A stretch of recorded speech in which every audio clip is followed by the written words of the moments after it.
The history of news broadcasting. The first use of broadcasted news was via telegraph. It was used by reporters across the country to transmit stories back to the main newspaper, allowing the newspaper to report events on the other side of the country relatively quickly. At the turn of the century, radios had been invented, which had allowed news to not only be broadcasted much quicker, but nearly instantaneously. This allowed it to quickly become one of the preferred methods of transmitting and receiving news. During the Great Depression, news broadcasting became very popular. It allowed people to gather on a single radio and listen to the news instead of using their already tied up on a cash to buy newspaper. Also, starting in 1933, FDR's fireside chats allowed him to speak directly to the country, which helped boost American morale during those difficult times. News broadcasting had become very important during World War II. It allowed an almost play-by-play idea of how the war was progressing and allowed national leaders to get in touch with their citizens. The most famous of which was Winston Churchill's wartime speeches that kept Britain's morale up during the pivotal Battle of Britain. After World War II came about another invention that would change news broadcasting forever: the television. The creation of TV would help the public not only receive news faster than ever, but allowed them the ability to see exactly what was going on.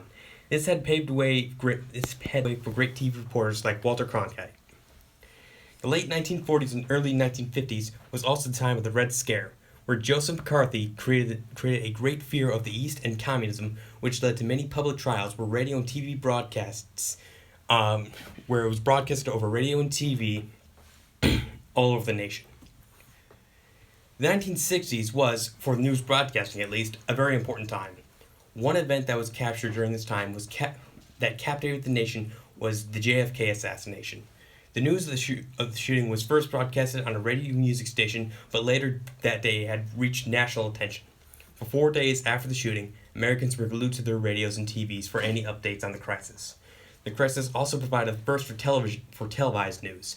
The killing of Lee Harvey Oswald, the man who assassinated JFK, by Jack Ruby, was the first death on live TV, which had been seen by millions throughout the nation. The 1960s was also the time of the Vietnam War.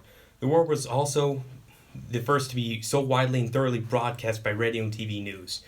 The reporters often were right there in the middle of the action, taking harrowing photos that depicted the gratuitous violence that had not been seen by the American public. This had painted a very negative image of the war for the public, and so they called for the war's end. The Vietnam War was essentially lost because of news broadcasting. The 1960s were also known for the space race and the Apollo missions, especially Apollo 11. The entire space race came to an end with the Apollo 11, where Neil Armstrong and Buzz Aldrin landed on the moon. This event was not just memorable because of what it accomplished, but it also was memorable because the entire thing was televised on live TV and was seen around the globe.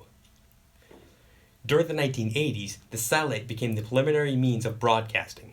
The use of satellite broadcasting had drastically affected the use of local television and radio stations and cable. Now audiences could watch and listen to their programs with little to no time lag and could get many more stations than ever before, which opened up entire audiences to new programs and allowed news to be delivered around the world by other providers. In 1980, CNN created an idea that would change the face of news broadcasting forever: 24-hour news. The 24-hour news allowed the audience to be constantly informed of the world around them without having to wait for the news. This new way of delivering news allowed CNN to transform the way broadcasting news was reported.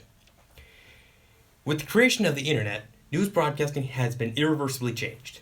It has allowed news to be delivered faster than it ever has beforehand and has opened an entire world to the news, without having to subscribe to channels themselves. It has also made people much more critical of the news because now people don't have to come to the news has to come to them. It has also allowed people to quickly check facts of the story and has opened up news broadcasters to a new way of gathering said facts. The way news has been broadcasted has changed much over the last century and will continue to do so. As we discover new and better ways to deliver the daily happenings of the world, we must not forget of not only what has changed to get us here, what has also transpired.